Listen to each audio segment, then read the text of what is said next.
اختر دې مبارک. ډېره مننه، تاسو دې مبارک شي. څه به وایې د اختر پر موقع؟ بس د اختر په موقع خو به زه لومبی د شمشاد ټلویزیون یو جهان مننه وکړم چې داسې یو ښکلی پروګرام یې را جوړ کړ پښتنو دپاره چې دې اختر موقع باندې دا ټول پښتانه یو ځای کړي دي او پښتانه د خپلو موسیقارانو په څنګ کې ناست دي.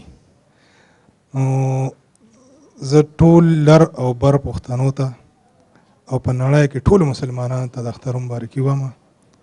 یو جان مننه. ډېره مننه ستاسو.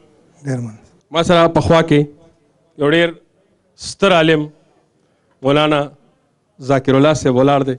زه چې هغه ته ګورم ما ته هغه شعر رایادېږي چې زه د مذهب پوره قایل یم خو کلتور منم. زه د مذهب پوره قایل یم خو کلتور منم.